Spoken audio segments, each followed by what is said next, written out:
Bonjour et bienvenue dans Avez-vous choisi, le podcast du vendredi qui vous invite à tout choisir dans votre vie. Je suis Oriane Savouré-Lucas, serial choisisseuse de ma vie. Dans la vie, j'ai les pieds sur terre et la tête dans les étoiles et je vous propose d'explorer avec curiosité le vaste et intrigant territoire du choix. Je suis coach et j'accompagne les personnes engagées mais essoufflées par un quotidien survolté à tout choisir pour se créer une vie sur mesure à la fois épanouissante et impactante. Ce podcast, c'est l'occasion pour moi de partager réflexions, questionnements, lectures, ressources qui m'inspirent pour choisir ma vie. Régulièrement, je vous propose de faire la connaissance d'une personne que je trouve inspirante dans son rapport au choix et je partage avec vous une conversation que j'ai eue avec cette belle personne et son précieux supplément d'âme. Une manière de poursuivre votre exploration du territoire du choix à travers la découverte d'un parcours singulier.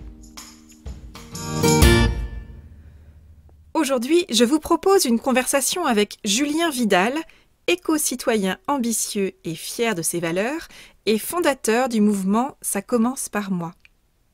Avec ce mouvement, Julien contribue à accélérer la prise de conscience éco-citoyenne en France. Il incarne un changement lucide et ambitieux à travers un large faisceau d'actions concrètes et pragmatiques, testées, approuvées et partagées. Il mobilise par la mise en lumière de solutions existantes, souvent simples, toujours impactantes, pour que ça change avec celles et ceux qui le veulent. Julien a lancé « Ça commence par moi » en 2016. Et ce qui était au départ une démarche personnelle engagée et mise en avant sur un site web comme une forme de garantie pour garder le cap, s'est rapidement transformé en mouvement au succès exponentiel, ce que je trouve tout à la fois réjouissant et rassurant. Avec Ça commence par moi, Julien se fait le porte-voix d'un mouvement qui incarne et promeut un changement engagé à plusieurs niveaux. C'est-à-dire un changement tout à la fois immédiat et dans la durée, à l'échelle individuelle et à l'échelle collective, un changement fin et radical, lent et rapide. Julien et moi nous sommes rencontrés peu de temps avant le confinement, à Paris, et nous avons échangé sur la place du choix dans son engagement et dans la création et le développement du mouvement Ça commence par moi. Julien, ce trentenaire curieux, rempli de questions depuis toujours et grand voyageur, n'aime rien tant que d'ouvrir son esprit et sa vie. Julien a choisi de débuter sa carrière par un engagement au sein d'ONG, au sein desquelles il a réalisé des missions humanitaires en Colombie et aux Philippines. Ces missions lui ont permis de prendre la mesure de l'état déplorable du monde et de prendre conscience, aux premières loges, de l'urgence d'une action rapide et efficace. Face à l'état désolant du monde, Julien n'envisage pas de rester les bras croisés. Alors, que faire ? Pour Julien, le constat sans appel doit nous inciter à l'action. L'heure n'est plus ni au bras ballant, ni au haussement d'épaules, il n'est plus temps d'attendre. De retour en France, ce pays où il n'a plus d'habitude après plusieurs années passées à l'étranger, et fort de son envie de donner du sens à son quotidien, Julien s'interroge sur la manière la plus juste de continuer à vivre tout en contribuant à construire un monde meilleur depuis sa place d'être humain ordinaire. Alors en matière d'éco-citoyenneté, comme dans tous les domaines, il y a ce qu'on sait qu'il faudrait faire et qu'on ne fait pas. Il y a ce qu'on sait qu'il ne faudrait pas faire et qu'on fait quand même, sous couvert de tout un tas d'excuses et d'exceptions à la règle qui tiennent souvent assez mal la route. Et puis, il y a la mise en pratique de ce qu'on sait et qu'on sait être juste, et cette envie de se retrousser les manches et de se mettre concrètement au boulot pour changer les choses sans attendre que quelqu'un d'autre change les choses avant soi. C'est l'option qu'a retenue Julien, qui a décidé de mettre en accord ses valeurs et ses actions, et de commencer par lui. Le 1er septembre 2016, il ouvre son site et se lance le défi de tester et d'adopter une action éco-citoyenne tous les jours pendant 1 an, convaincu qu'il existe déjà des solutions pour changer le monde à notre échelle. Julien choisit de passer ses journées au tamis de 3 questions. Est-ce que cette action me rend heureux ? Est-ce que cette action respecte la dignité des êtres humains ? Est-ce que cette action est respectueuse de la nature ? Julien nous invite à travers sa démarche à questionner notre manière d'être au monde et notre rapport au vivant, à sortir de nos automatismes et de nos choix par défaut. Parce que la société évolue, que des opportunités et des outils existent pour faire bouger les lignes, Julien a donc fait le choix d'entreprendre de petites actions et est passé de l'écolo un brin lourd et moralisateur ambiance fin du monde, pas très galvanisant donc, à l'écolo ambitieux et fier de l'être qui commence par lui, qui veut comprendre, qui veut agir et s'épanouir et qui aujourd'hui convainc et mobilise par l'exemple. Au cours de notre conversation, Julien et moi avons parlé, entre autres, du jour du dépassement et des grands dérèglements du monde et des écosystèmes, des moments de vie où on tient entre nos mains plusieurs fils et de ce fil qu'on choisit de tirer et qui oriente la suite de nos aventures. De changements ambitieux, d'actions concrètes et d'accumulations vertueuses et fertiles de petits pas et de grands pas. De l'importance de partager les changements qu'on entreprend, du choix de contribuer à imaginer et à construire le monde de demain, de mimétisme, de prise de conscience et de lucidité dans nos choix, de cohérence, de pertinence et d'exemplarité, de la puissance du récit et du partage d'expériences, d'exploration, de réflexion, de compilation et d'inspiration, de nos sources et de nos ressources, de curiosité, de créativité et de la joie d'ouvrir le champ des possibles pour soi et pour les autres, de tamis, de boussole, de spirale et de ce petit truc en plus et de ce quelque chose de plus grand que soi, ou encore de marathon, de Magellan, d'utopie réaliste et de la loi de Pareto. Je vous souhaite une bonne écoute. Bonjour Julien. Bonjour Oriane. Merci beaucoup d'avoir accepté mon invitation dans Avez-vous choisi ? Je suis ravie qu'on ait l'occasion de parler du choix à travers ton parcours, tes engagements. Et j'aimerais commencer par savoir pourquoi et comment tu as choisi de commencer par toi. Pourquoi j'ai choisi ? Est-ce que j'ai vraiment choisi ? J'ai eu la chance d'avoir un parcours, j'ai l'impression, a posteriori, maintenant que je le regarde comme ça, qui a un peu fait que les étoiles se sont alignées pour que je n'ai pas d'autre choix que d'avoir cette opportunité de vivre ça.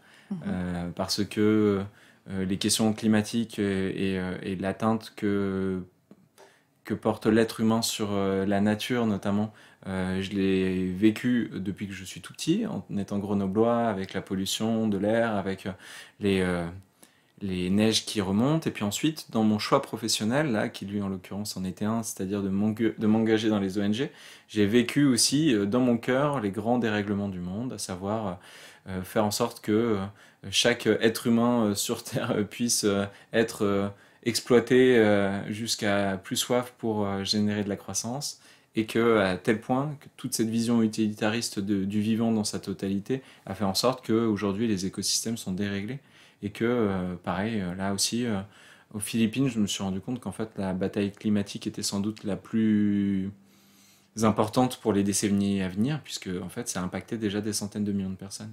Et donc moi qui avais envie de me mettre au service de l'autre, je me suis rendu compte qu'en fait vouloir continuer à alimenter le circuit classique des ONG, de l'aide internationale, c'était tristement s'attaquer aux conséquences et pas aux causes. Et c'est comme ça que je me suis dit, mais en fait les causes elles sont où ? Les causes elles sont chez nous, occidentaux, à vouloir en fait de la croissance à tout prix. Et c'est pour ça que je me suis dit, ok, t'as vécu tout ça, ça t'a amené à être confronté à l'âge de 31 ans au fait que le monde dans lequel nous vivons n'est pas soutenable, il va à l'encontre de toi, ce à quoi t'aimerais participer, qu'est-ce que tu fais maintenant ? D'autant que ça faisait quelques années que j'avais la fâcheuse tendance à dire aux autres ce qu'ils devraient faire et pas trop à le faire moi-même. Et donc c'est comme ça que je me suis dit, mais en fait j'ai pas d'autre choix que ça commence par moi. À moi maintenant d'expérimenter dans ma chair ces transformations que je veux voir dans le monde et de me mettre en cohérence. Ce que j'entends, c'est qu'en fait, l'engagement, il est là depuis très longtemps. Que ça s'est nourri, ça s'est construit, ça s'est amplifié avec les années, les constats et les expériences que tu as pu accumuler. Le changement, je l'entends plutôt dans la posture que tu as adoptée, où il y a eu un changement de prisme peut-être. Tu as commencé, d'après ce que j'ai compris, par voyager au regard de tes engagements dans les ONG, etc. Donc de quelque part faire des constats par toi-même de la situation dramatique et des changements, notamment climatiques, sociétaux qui étaient en cours. Et en même temps, t'es passé de, comme tu le dis d'ailleurs dans une vidéo que j'ai vue de toi, de l'écolo chiant donneur de leçons, globalement, à concrètement l'écolo toujours, c'est-à-dire la force de l'engagement est toujours là, mais une transformation dans la modalité de la posture que tu as adoptée, c'est-à-dire, ok, en gros, l'application de la formule de Gandhi, que je sois le changement que je veux voir dans le monde. J'ai dit tout ça, moi ? Je sais pas si t'as dit tout ça, mais moi c'est ce que j'ai compris. Parce que là, franchement, ça avait l'air vachement bien. Ok, cool. C'est ce que j'ai compris en tout cas. Je t'embête. Et qu'est-ce que tu as... Est-ce que tu te souviens d'un élément déclencheur, justement, dans ce changement de posture? Il y en a plein. J'arrive pas à revenir à un seul moment. Mais encore une fois, comme un faisceau d'indices, je me suis retrouvé dans une voiture avant de partir en Colombie en 2010-2011 de mémoire, à entendre parler pour la première fois du jour du dépassement et de me dire mais c'est fou, ça y est, on était en août et on avait puisé dans la terre toutes les ressources que la terre pouvait produire de manière pérenne. Et je me suis dit mais c'est fou, ça me choquait, ça me brûlait d'entendre ça. Et puis, c'est au moment où je me retrouvais un peu perdu. J'aime bien ces moments-là où, je sais pas si tu sais, on tient plusieurs fils dans la main et on sait pas sur lequel encore on va tirer, on sait pas vers où il va nous mener. Mais ça m'est arrivé plusieurs fois dans ma vie. Et là, je savais que ma mission allait se terminer aux Philippines. J'avais de nouveaux fils, je savais pas lesquels tirer. Et c'est sur un bateau, je me souviens très précisément de ce moment. J'étais sur un bateau, on partait visiter une des nombreuses îles paradisiaques que peuvent offrir. Que peut offrir les Philippines. Et là, je me suis dit, mais en fait, oui, bien sûr, il faut que j'arrête de vouloir, je sais pas, faire quelque chose tellement gigantesque que non, commence par te mettre en cohérence toi, il va falloir que tu le racontes, il va falloir que tu oses enfin affronter voilà, toutes les incohérences que pour l'instant, je mettais un peu sous un tapis assez fin des 2-3 choses que je faisais et que je faisais entendre aux autres pour montrer à quel point j'étais vertueux. Et justement, tu évoques donc cette envie de t'engager dans ce programme, dans ce projet que tu as nommé, je crois très rapidement, ça commence par moi. Tout de suite, oui. Tout de suite. Donc il y a cette posture affichée dans le titre, Ouais. et puis cette envie aussi d'être à la fois cohérent et constant dans ton engagement en le partageant. Donc c'était à la fois agir et partager tout de suite, comme une forme de garantie envers toi-même aussi, d'engagement. Absolument, c'est tout à fait ça. Parce que je savais que si je m'exposais pas de manière publique, le risque était que on fasse, encore une fois, enfin, je sais pas si toi tu l'as déjà vécu, mais tous ces engagements, ces bonnes résolutions qu'on prend sans jamais vraiment les tenir et qui terminent dans la fosse au compromis. Bon, voilà, je me suis dit, allez, à quoi bon? Et en plus, je savais que j'avais toute cette frustration à accumuler de pas pouvoir réussir à aborder ces sujets de manière sereine et constructive avec mes proches. Je me suis dit, bon, je vais leur laisser la liberté de pouvoir aller consulter ce site s'ils le souhaitent. Et puis moi, en plus, ça va me permettre d'acquérir une sorte de légitimité à aller rencontrer les gens qui me passionnent. Comme toi, tu le fais avec ton podcast, l'idée, c'est de dire, si je viens en disant, je suis chômeur et je sais pas, mais les choses écologiques m'intéressent, qu'est-ce que t'en penses? Ça avait sans doute moins de poids que si je venais en disant je me suis lancé dans une démarche qui est de 365 actions, il y a un mouvement sur les réseaux, sur internet, ça s'appelle Ça commence par moi, j'aimerais vraiment te rencontrer, échanger, machin et tout. En plus, du coup, c'était une belle porte d'entrée pour moi qui ne connaissais pas du tout ni le milieu associatif, ni le milieu éco-citoyen, militant français. Donc c'était une bonne porte d'entrée là-dedans aussi. Toi, tu as commencé par quoi, concrètement, pour te lancer dans cette aventure? J'ai commencé par créer un site internet. J'ai commencé bien avant de mettre en place la première action. Et souvent, c'est la première action que je recommande quand on me pose la question de par quoi je commence. En amont, un travail de préparation, de changer mes sources et ma manière de voir le monde. Je constatais que c'est vrai que le piège de la presse française est de nous faire voir que les trains qui arrivent en retard et qu'au moment d'espérer, de voir, de construire les mondes de demain, il est quand même important d'arriver non pas à toujours rester sur les questions qu'il faut traiter, mais aussi sur les sources d'inspiration qui peuvent nous permettre de prendre des raccourcis, de faire des copier-coller et de se dire mais en fait l'énergie elle est là, il n'y a presque rien à réinventer. Et quand je me suis redirigé vers des médias positifs, engagés, de solutions, on les appelle comme on veut, je me suis rendu compte que non seulement tout était là, mais que en plus c'était hyper enthousiasmant. Et ça a été mon premier travail de compiler en plus, après, toutes les actions, les alternatives, les initiatives, les associations que j'avais envie d'aller voir, les personnes inspirantes que j'avais envie d'entendre, parce que je sentais que ça fourmillait. Et je me suis fait comme ça un onglet, un dossier sur mon navigateur web de 200 liens, 250 liens. Donc ça a été mon premier travail ensuite de filtrer ça et de dire, en fait, ça c'est plutôt les questions sociétales, ça c'est plutôt les questions environnementales, ça c'est plutôt... Parce qu'en fait, après, dans la démarche éco-citoyenne du Ça commence par moi, mais souvent dans la case écologie, l'idée c'était de respecter le vivant dans sa totalité, c'est-à-dire les écosystèmes, la faune, la flore, etc., mais aussi les autres êtres humains. Il y avait une notion solidaire forte, et aussi moi-même, le double lecture du Ça commence par moi d'agir, et ça commence par moi aussi de respecter la première incarnation du vivant, sur laquelle j'ai un accès direct. Et il y a un pouvoir d'action direct. Absolument. Également. Et j'entends dans cette démarche, ça commence par moi aussi, quelque chose d'encore plus large que je ne sais pas si tu pressentais au départ dans ta démarche, c'est finalement de remettre de la conscience et de la lucidité sur tes choix qui étaient jusqu'à présent des automatismes. Oui, tout à fait. On vit par mimétisme. On est soit parce qu'on a décidé pour nous, soit, et quand je dis on, ça peut être nos parents, ça peut être les amis, ça peut être la société, la culture, la ville dans laquelle on vit. Et donc en fait, c'était de vivre tellement loin de ces automatismes pendant autant de temps et de voir à quel point nous, on avait un confort de pouvoir presque se contenter d'aborder les frivolités de la vie. Quand on vit en Colombie ou aux Philippines et qu'on se rend compte que là-bas, même la question de savoir quelle eau on boit et d'où elle vient, et tout ça est une question qui doit être posée tous les jours, en fait, on se rend compte qu'effectivement, moi en tout cas, je me suis dit que ça valait le coup, que je me repose ces questions et que je décide si j'avais encore envie d'y apporter des réponses, ou si je les évacuais une bonne fois pour toutes, ou si en fait je voulais y apporter une réponse, et dans ce cas-là, quelle était cette réponse, idéalement avec un impact le moins négatif possible, voire positif, sur ce vivant avec un grand V. Et c'est aussi l'occasion de te poser la question de qu'est-ce qui est important pour toi finalement. Derrière, si on tire le fil, est-ce que tu t'es découvert des nouvelles valeurs, un nouveau positionnement plus global dans ta vie par rapport à toi, par rapport aux autres, par rapport à la société? Ce qui reste important pour moi, c'est de me dire qu'on a, pour l'instant, la chance unique d'être vivant sur cette terre, au milieu d'un univers où on a retrouvé la trace de la vie nulle part ailleurs. Et c'est quand même assez unique. C'est assez vertigineux. C'est assez vertigineux. Et donc du coup, de voir à quel point on maltraite cette opportunité et ce cadeau, ça continue à me saisir au quotidien. Et donc le Ça commence par moi, ça a été aussi l'occasion de se rendre compte qu'en fait, en se remettant dans l'action, on avait petit à petit la capacité à retrouver d'autres pouvoirs que notre simple pouvoir d'achat, et l'envie de faire de cette chance quelque chose d'extraordinaire et de remettre au cœur de notre vie une boussole de quête de bonheur plutôt que de quête de puissance, pouvoir, richesse, autorité, etc., etc.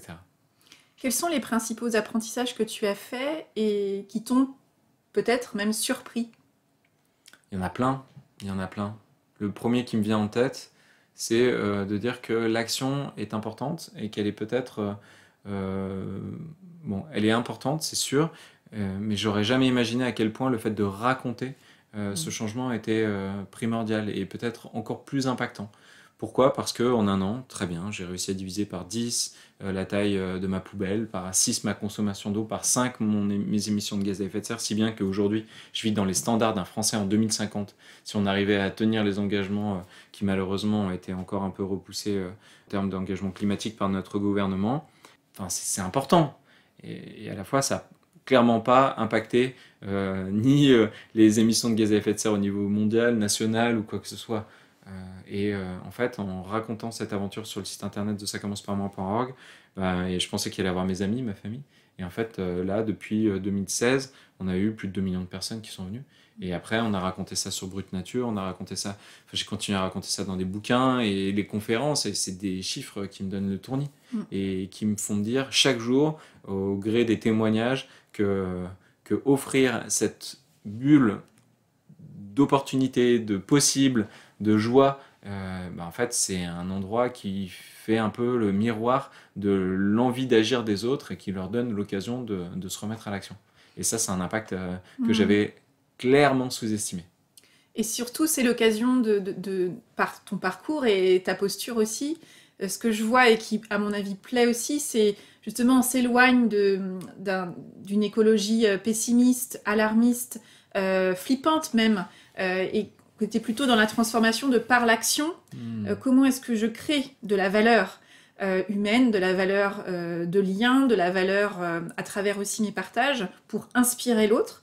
Comment ça prend forme concrètement pour toi, cette valeur que tu transmets aux autres dans ces partages, par exemple, que tu fais? Je peux pas m'empêcher, avant de rebondir à ta question, de dire à quel point, en fait, oui, c'est flippant, alarmiste, je sais plus les mots que tu utilisais. Oui, c'est le cas. C'est le cas. Le constat, il est terrible. Ni plus ni moins, nous sommes en train de gagner la guerre contre le vivant actuellement. Oui. Et en l'état, en 2100, la Terre pourrait abriter de manière pérenne 1 milliard d'individus. C'est catastrophique. très bien, qu'est-ce qu'on fait maintenant? C'est ça. Et donc du coup, dépasser le constat, même si il me semble absolument nécessaire d'y revenir, Bien et évidemment. en plus de montrer les évolutions de ce constat, parce que les scientifiques sont sans cesse en train d'ajuster, et qu'en plus, malheureusement, souvent, les tendances les plus pessimistes se retrouvent confirment. validées et confirmées. À la fois, c'est un peu comme un navigateur qui dit, Magellan qui dit, moi je vais faire le tour du monde. Bon bah oui, mais quelle est la première étape? Quel est le premier pas? Quel est le premier bout sur lequel on va tirer? La première voile qu'on va border? Et le premier cap qu'on va prendre? Et ben c'est ça. Oui. C'est très bien. Quand on regarde 2100, on sait que ça va mal. Quel est le premier pas très concret? Et c'est l'accumulation de pas qui fait que si on veut sortir une bonne fois pour toutes des petits gestes dans lesquels on nous a enfermés ou on a bien voulu laisser se faire enfermer, comment on peut derrière faire en sorte que tous ces pas, ça se transforme en quelque chose d'assez ambitieux. Et c'était l'idée de changer de maître pour mesurer notre capacité à être vraiment ambitieux dans notre changement. Et ça me semblait clé. Et du coup, j'ai complètement oublié ta deuxième question que tu me reposes. Enfin, ta première question d'ailleurs à laquelle j'ai pas répondu. Comment ça prend forme concrètement pour toi, cette valeur que tu transmets aux autres dans ces partages, par exemple?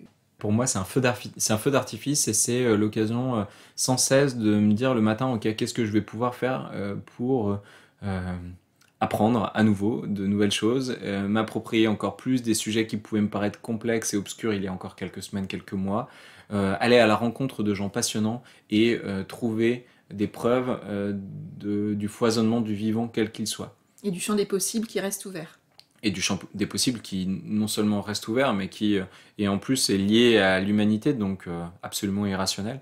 Donc toutes les personnes qui disent que de toute manière ça va être comme ça ou comme ça sont pas des charlatans, mais d'une certaine manière élus de la capacité de l'être humain en permanence apporter de la surprise dans son parcours et surtout de l'exponentialité. On calque souvent des modèles linéaires de changement sur les êtres humains, comme si on devait passer de 3 à 10, puis à 30, alors qu'en fait pas du tout. L'être humain, là actuellement, on est 3 millions d'individus environ engagés en France de manière proactive sur ces sujets éco-citoyens, parce qu'on le porte au quotidien, parce que dans notre travail, parce que dans les associations et tout ça. En fait, il est très possible que l'année prochaine, on soit 30 millions. C'est comme ça qu'on fonctionne, nous les êtres humains. Et rien que pour ça, ça vaut le coup d'y mettre toute son énergie. Tu parles de mouvement exponentiel, c'est la forme qu'a pris ce mouvement. Ça commence par moi, puisque tu as commencé seul avec ce site, avec l'idée que peut-être tes proches iraient regarder, que ça pourrait lancer le débat et la discussion autrement que par la leçon donnée ou les informations que tu t'évertuais à distribuer autour de toi. Et puis finalement, ce sont des centaines de milliers de personnes qui t'ont suivi. Et cette exponentialité, elle passe aussi par les vecteurs de communication. Tu as écrit un livre. Tu as une chronique donc depuis cette année, je crois, dans La Quotidienne sur France 5. Et puis, il y a ce podcast que tu as lancé, je crois, il y a quelques épisodes. Je crois que tu es au 3e épisode. Tout à fait. Qui s'appelle donc 2030 Glorieuse. Est-ce que tu peux nous parler du choix de ce titre? Ouais.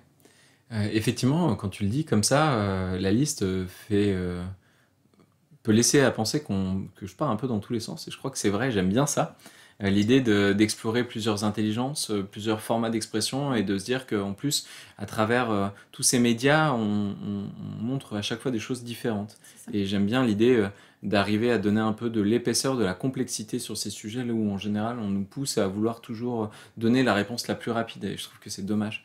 Et 2030 Glorieuse, c'était en fait ça fait 4 ans maintenant que je suis à fond sur très bien les grands pas, les petits pas, toutes les actions individuelles qui donnent aussi la place à des mouvements d'ampleur collective et la place de citoyens comme étincelle du changement vis-à-vis des entreprises, vis-à-vis des États. Donc là on est vraiment dans tous les mouvements qui vont faire en sorte que la mécanique, la mayonnaise va prendre et que le changement peut se viraliser ou pas.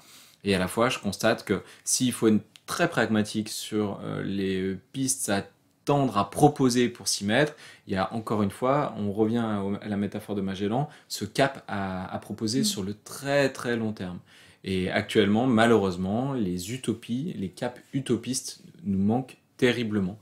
Si on ferme les yeux et que je vous propose là tout de suite de réfléchir aux perspectives à horizon 2050-2100 qui vous ont déjà été proposées à travers la littérature, les films, la musique, peu importe, vous allez penser à Walking Dead, Blade Runner, Star Wars au mieux. Et à la fois, sur des perspectives de fin du monde, quoi. C'est la fin du monde, ou en tout La cas la toute-puissance de l'être humain sur la nature, des villes qui sont bétonnées, la technologie surabondante, la guerre, effectivement. Et c'est terrible. Et donc je pense qu'on a besoin de s'éduquer, de s'entraîner. Et de renouveler nos imaginaires quelque part. Effectivement. Soit décider soi-même de créer ces imaginaires, soit s'ouvrir des caps où d'autres personnes nous proposent des imaginaires qui soient différents. Parce que quand on nous propose quelque chose d'enthousiasmant, je pense que nous, les êtres humains, on a aussi cette capacité à la prophétie autoréalisatrice. Et donc, mieux vaut essayer de tirer la nappe du côté qui nous intéresse plutôt que de nous laisser que ces perspectives qui, malheureusement, sont trop angoissantes. Et ces utopies réalistes, est-ce que tu entends derrière qu'on a une décennie pour les mettre en œuvre ou que c'est un peu plus lointain encore?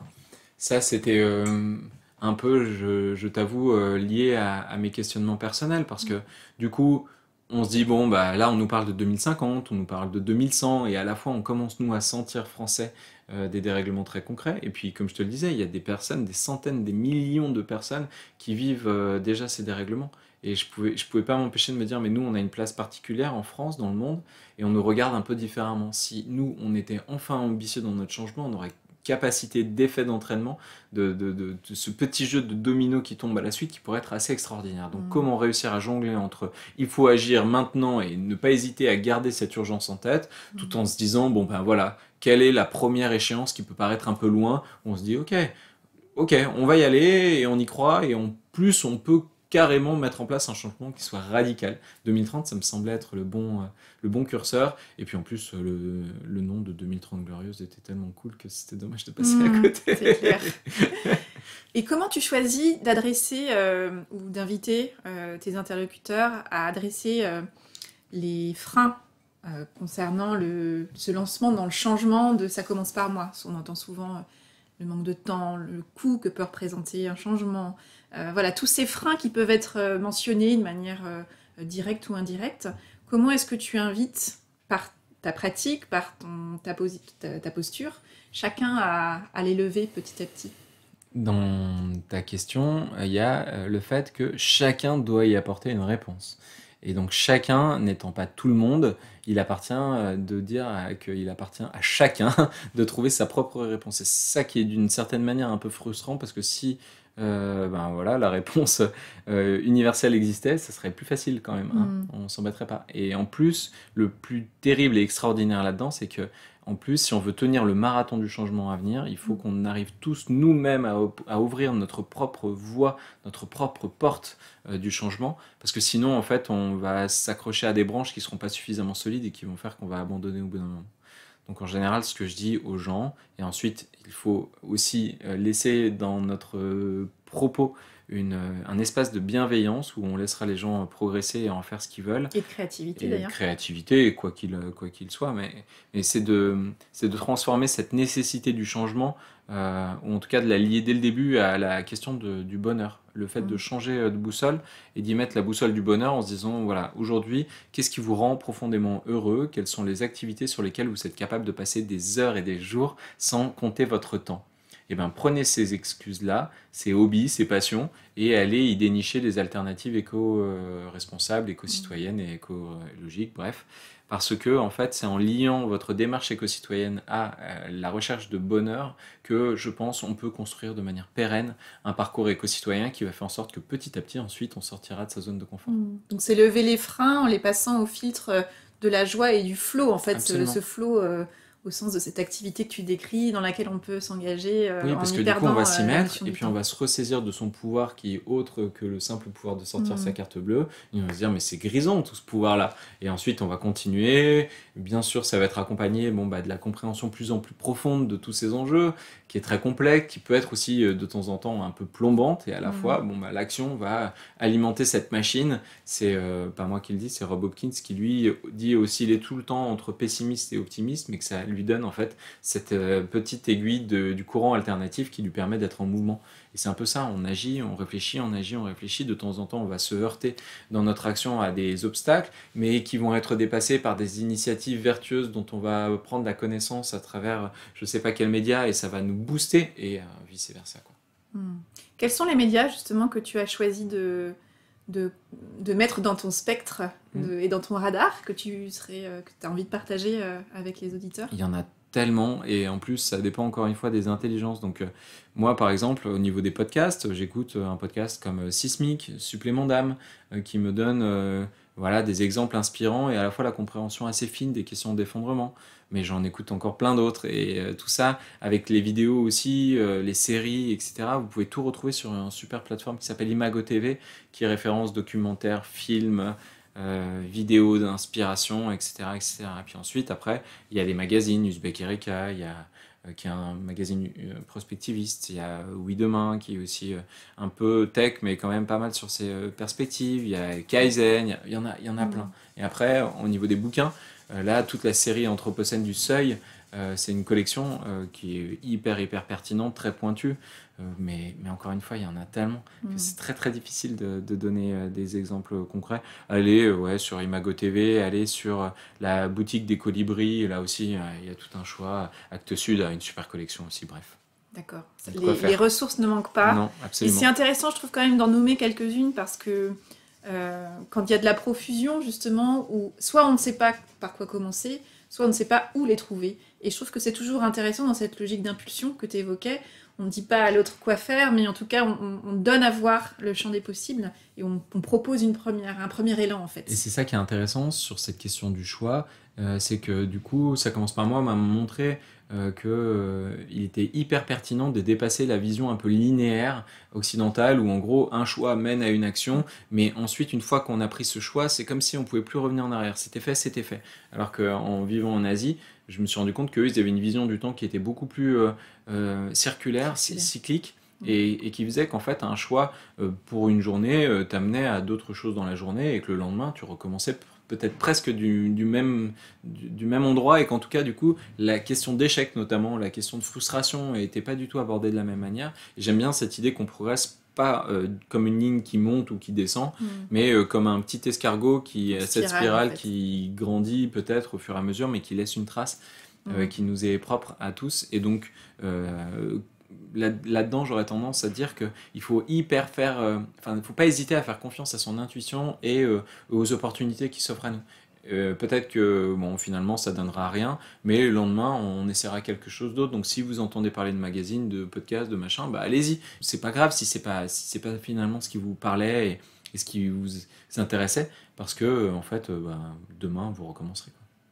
Quels sont les critères que toi tu as identifiés, peut-être que tu as même affiné avec le temps, lorsque tu es confronté à un choix à faire, qu'il soit petit ou grand? Est-ce que tu as identifié une grille de questionnement ou de lecture qui t'aide à faire un choix qui soit le plus juste pour toi? C'est une bonne question. Je pense que je l'ai fait, mais de manière à peu près intuitive, et donc de l'exprimer à voix va m'être difficile, mais je veux bien essayer. J'aurais tendance à dire que la première chose, malheureusement, est une contrainte. C'est le fait que j'ai très peu de temps en ce moment. Et donc, tous mes prochains choix passeront déjà ce tamis du temps. Parce que je supporte pas de faire des choses à moitié. Et donc, si je les fais comme il faut, et j'y accorderai du temps. Et donc, il faut que ça rentre dans le calendrier. Et puis ensuite, il faut que ça me fasse vibrer. Il faut que je ressente qu'il y ait quelque chose en plus. Que ça permette d'ajouter à ce respect du vivant plutôt que de le complexifier, de créer du bruit pour rien, des combats, des choses comme ça. J'ai vraiment besoin d'être dans cette énergie de la création, qui peut être autant du refus, de la désobéissance ou quoi, mais qui va permettre d'apporter, de contribuer plutôt que de simplement opposer. Et de prendre position, c'est ça que j'entends aussi, d'être clairement dans un oui ou dans un non, que ce soit pour accepter une proposition, une interview par exemple, ou à l'inverse, faire un choix de société aussi dans ta posture, dans ton acte au quotidien. Oui, et puis en plus, du coup, aujourd'hui, ça commence par moi, c'est un mouvement qui est devenu assez suivi, mais ça m'a surtout, ça m'a aussi beaucoup permis de créer des liens très forts avec plein d'autres personnes qui font à peu près des choses similaires et qui sont dans cette même dynamique du ça commence par moi, avec qui on a créé des liens. Et donc, typiquement, quand on me dit, ah bah tiens, il y a ce super projet, ou est-ce que tu veux pas venir en entreprise, ou est-ce que tu veux pas, je sais pas, et que je peux pas, je suis très très à l'aise avec l'idée de dire, désolé, actuellement, pour moi, c'est pas possible, mais par contre, allez voir un tel, un tel, un tel, un tel. Et donc, j'ai l'impression que aussi, c'est une énergie qui continue à être là, et je me sens moins frustré de pas avoir continué à faire tourner cette grande roue du changement qui a besoin d'être accélérée à fond, quoi. Tu amorces des mouvements et après tu as aussi la joie d'être le passeur. Oui, tout à fait. De messages, de liens. J'entends aussi beaucoup ton souhait de revenir à l'essentiel. Tu as parlé d'essentiel, mais aussi de l'essentiel du rapport à l'autre, c'est-à-dire au-delà des actions. C'est une action au service d'un lien et d'une connexion pour régénérer un peu les liens entre les humains. Oui, absolument. Donc du coup, si l'intention est pas pure, mais si l'intention est réelle dans tous les projets qu'on partagera, je serai très heureux d'y donner suite si je sens que, parce que actuellement dans ces milieux, on peut tomber dans les pièges de la surconsommation, ou de la surcommunication, du paraître, tout ça. Bon, là, j'avoue que du coup, je dis très clairement que ça m'intéresse pas. Quels sont les prochains ou le prochain grand choix qui est en cours ou qui t'attend par rapport à Ça commence par moi, ou toute cette dynamique que tu as lancée en 2016? Ouais. Est-ce qu'il y a un grand changement qui s'annonce, un grand choix? Je crois que 2030 Glorious préfigure ce choix, c'est-à-dire de plus m'intéresser au cap sur du long terme plutôt qu'à l'action très concrète, même si ça continue à me donner beaucoup d'énergie d'être dans le moment présent. Mais du coup, le choix, ça va être de créer du vide pour à nouveau pouvoir le remplir de manière sereine. Et donc, jusqu'à présent, j'avoue que j'allais beaucoup à l'intuition et on me proposait je sais pas, faire une chronique télé, ah bah super, on me proposait d'écrire un livre, ah bah génial, et donc je profitais de toutes ces perches qu'on me tendait. Mais là, j'ai envie de créer un peu de vide pour pouvoir cette fois poser un choix fort de l'avenir de cette tendance Ça commence par moi, de ce mouvement Ça commence par moi qui ne m'appartient en fait déjà plus vraiment. Ce que je trouve très intéressant dans ce que tu décris, c'est on sent un cap donc, que tu as très bien évoqué. Et quand on lance un projet, très souvent, quel que soit le projet, il y a cette phase où on est content d'être choisi, parce que ça donne il y a de la reconnaissance, il y a de la valeur, il y a de la légitimation aussi. Et puis, il y a un moment donné où le temps est un élément qui devient clé, justement, dans les choix à faire, et qui nous invite à se dire « Ok, c'est chouette d'être choisi, et maintenant, j'ai aussi envie de choisir et de mettre un sens plus global dans ma démarche. » Est-ce que tu sens que tu es dans cette transition-là? Tu serais pas coach, toi, ou un peu comme ça, là? Non, parce que j'ai une certaine impression que tu reformules à chaque fois ce que je dis. Et oui, c'est exactement ça. C'est cette impression de cap, de marche qui est en train d'être franchie. En fait, pendant longtemps, j'avais l'impression qu'il fallait profiter de toutes les opportunités qu'on nous donnait sur le sujet, parce qu'on manque clairement de visibilité, on manque clairement de publics différents à qui on peut parler de ces sujets. Et j'avais un peu l'impression d'avoir cette responsabilité de saisir au maximum ces portes qu'on m'entrouvrait. Et à la fois, maintenant, d'une certaine manière, je me rends compte aussi que j'ai beaucoup moins besoin de la légitimité que me donnera le regard des autres, et que j'ai l'impression d'être solide dans mes baskets par rapport à ça. Et donc maintenant, j'ai aussi envie de continuer à décider, non seulement de me faire plaisir, mais aussi il y a une question d'efficacité. Comment je peux faire en sorte que dans les prochains mouvements que je ferai sur ces sujets-là, j'arrive à vraiment assumer le fait que il y a des choses que je fais, parce que, comme tu le dis, il y a le temps et qu'on n'a pas beaucoup de temps, ni dans notre agenda personnel, ni au regard de l'urgence climatique. Donc il convient d'être stratégiquement organisé et efficace. Donc c'est un allègement en fait qui permet aussi la puissance démultipliée quelque part. Oui, en c'est s'allégeant, un peu la loi de Pareto, hein, c'est ça, voilà. C'est comment réussir à mettre à faire en sorte que très peu de montant ait beaucoup d'efficacité et conserver ces choses-là. C'est quoi le cadeau le plus précieux que tu retires pour le moment de toute cette aventure Ça commence par moi? C'est que quand on se soucie d'une cause qui nous dépasse et que quand on se met en branle dans cette grande machine où parfois il peut être un peu intimidant de trouver sa place à partir du moment où on le fait avec passion, avec honnêteté. En fait, d'une certaine manière, on prend un peu soin de nous. Je ne sais pas qui est le « on », mais il y a un truc qui fait que non seulement on y est, mais en plus ça répond à bien plus d'attentes qu'on pouvait avoir collées sur ces choses dont on n'avait aucune idée. Et moi c'est fou, mais depuis que j'ai décidé d'être honnête avec moi-même et d'écouter mon énergie profonde, en fait non seulement je suis jamais déçu, mais je suis toujours surpris, et dans le bon sens, et ça donne envie de continuer. C'est tout ce que je te souhaite, Julien. Je te remercie beaucoup pour ton temps et je souhaite une belle continuation. Ça commence par moi. Merci Oriane. Un grand merci à Julien pour son accueil chaleureux et cette conversation comme je les aime. Une conversation partagée avec simplicité et attention portée à la juste épaisseur du trait. Que vous a inspiré cette conversation ? Je vous invite à identifier l'idée, la phrase ou le mot peut-être que vous choisissez d'en retenir. Avec quoi de nouveau repartez-vous de cette conversation ? Quel est le petit pas que vous pouvez planifier dans les prochains jours pour mettre en œuvre dans votre quotidien ce qui vous a inspiré ?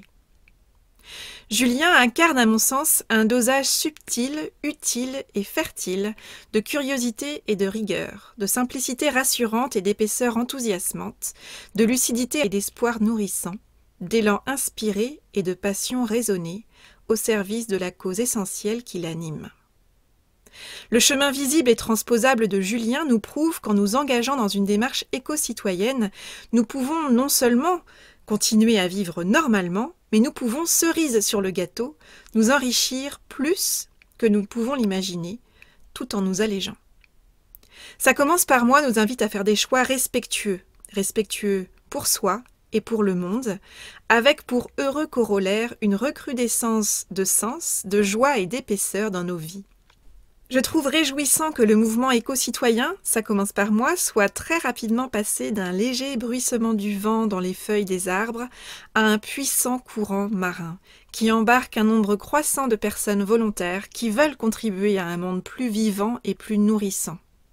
Et si, pour changer le monde, on arrêtait d'attendre autant le changement chez les autres, ou à l'autre bout du monde? Et si on arrêtait d'attendre un planning ou un moment de nos vies plus favorable, et qu'on choisissait de passer au cran éco-citoyen du dessus, depuis notre place, depuis chez nous, depuis notre réalité et au cœur de notre quotidien? Alors, vous commencez par quoi?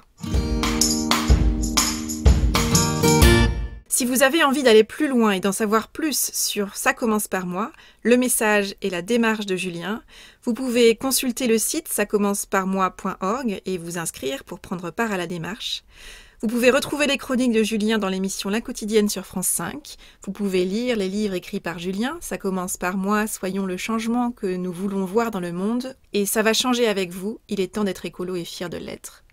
Et précipitez vos oreilles vers l'inspirant podcast 2030 Glorieuse. Voilà, c'est tout pour aujourd'hui. Vous retrouverez cet épisode sur le site oriansavoureluca.com. Si vous aimez ce que je vous propose et que vous voulez faire partie de cette aventure audio, abonnez-vous à la newsletter d'Avez-vous choisi afin d'être alerté dès la publication d'un nouvel épisode. Si vous souhaitez soutenir ce projet de façon bienveillante et efficace, je vous invite à faire connaître Avez-vous choisi à celles et ceux qui vous sont chers et que l'idée de tout choisir dans leur vie pourrait réjouir. Vous pouvez partager votre enthousiasme par écrit en déposant un avis sur le site, sur la page Facebook ou la chaîne YouTube Avez-vous choisi, ou encore une constellation sur votre plateforme de podcast préférée. Je vous souhaite une bonne semaine et je vous donne rendez-vous vendredi prochain pour un nouvel épisode. Et d'ici là, et si vous choisissiez tout ?